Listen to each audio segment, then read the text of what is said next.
Hi, I'm Arjen and this movie is all about Altiverb version 7. Do make sure you watch this movie in HD format down there in the YouTube bar, and if you can, use headphones or proper speakers. I'll use Pro Tools here to demonstrate, but Altiverb runs in most host applications.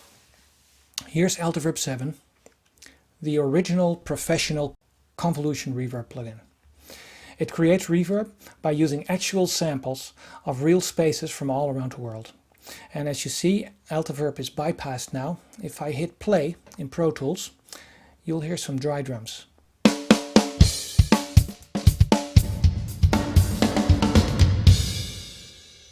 When I switched Altiverb out of bypass, you heard the drums in the room that you see right here, which is Teldec's recording studio in Berlin, Germany. So Altiverb applies the acoustics of a real room to your dry recording. It's a bit hard to believe. To do it, we need this. A click with a room's reverb tail. We get that click reverb by putting up microphones in a room together with a speaker. And because it's hard and dangerous to play back a loud click, we play back a sine wave sweep instead. We later calculate the sweep out of the recording, which gives us that click with reverb. Now take a look at one of your dry recordings. Zoom all the way in, and you'll find that it's a stepped line. Actually, each and every one of these steps is a click.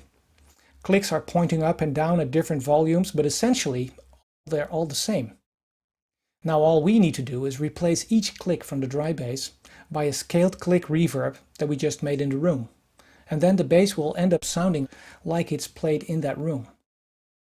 To illustrate, here's that dry bass actually played back through our onstage speaker in the Antwerp Opera and recorded at the balcony seats.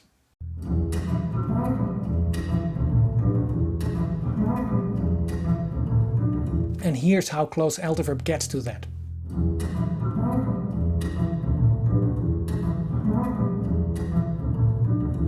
Amazingly close. More of these comparisons are in one of the other Altiverb movies around here. So the click reverb from a room is the key to making any audio sound as if it is played back there. The click reverb is called an impulse response, and since the year 2000 we've been making impulse responses in rooms around the world. From down here, Wembley Stadium, 0, 1. To here, at the Los Angeles Symphony Hall.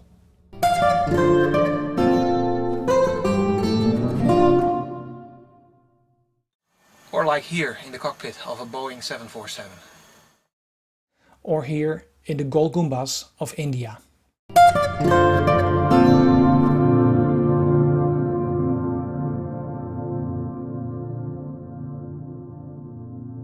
And they all show up here in the Altiverb browser. There's categories for concert halls, churches and cathedrals. We have plenty of recording studios or stadiums, clubs. And for post-production, we have domestic spaces like bedrooms, bathrooms, living rooms, but also cars. And plenty of outdoor stuff. And then there's a category of classic reverb gear, like reverb springs, plate reverbs, or classic digital gear.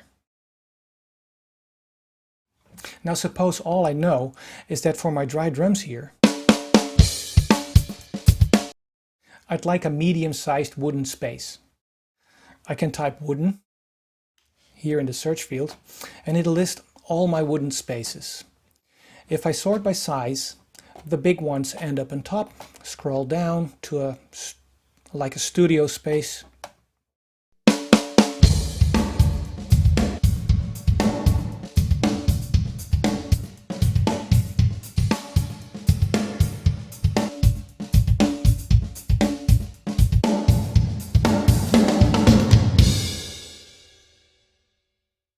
So that last one was pretty nice. Now what I can do is hit the similar button. and Altiverb will list similar sounding spaces to the last one that I selected.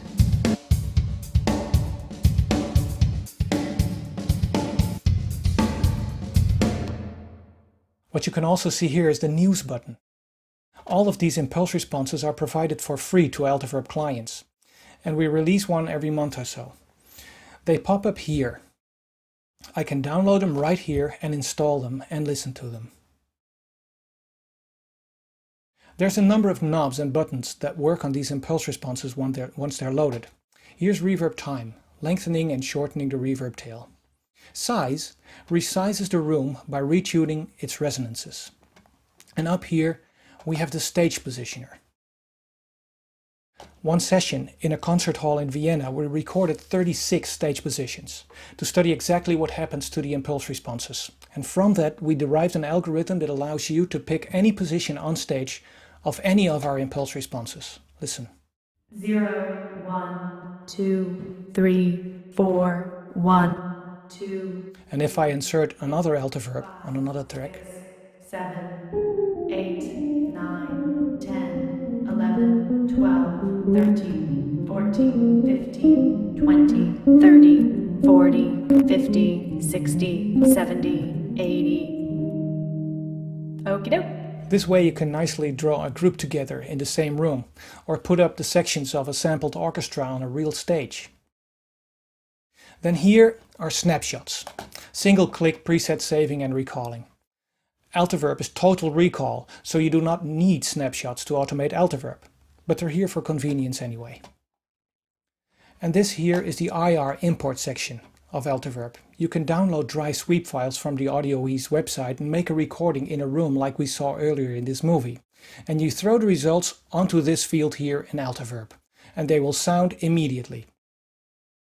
You can also play back your sine wave sweep with a portable radio, or you can use the clap of a slate or the bang of a starter pistol to create impulse responses.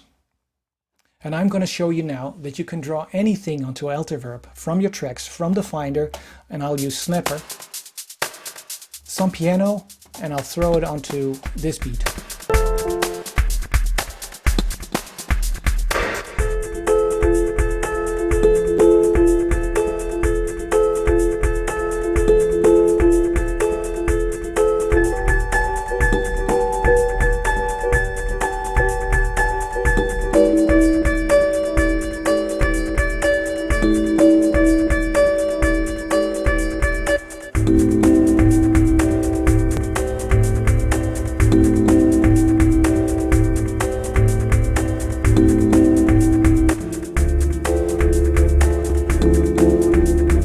Everything okay?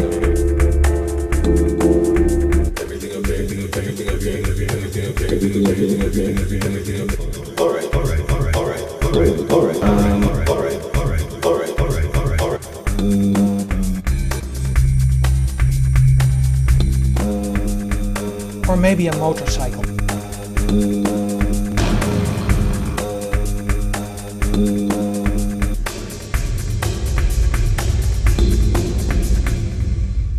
Tons of fun.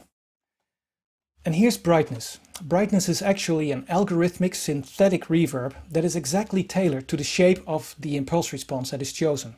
So if you need that rim of artificial brightness, but also the smoothness of real-world rooms, this combination is for you. Here's the I/O tab, all about volumes, in, out, mix, some quick test sounds. If you have inserted a surround Altiverb, the surround controls pop up here. EQ and damping settings.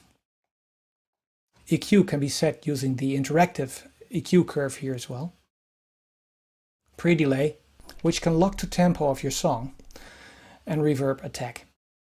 In the drawer down here are settings like reverse reverb, which is very nice in combination with gated reverb that's up here, and also modulation settings.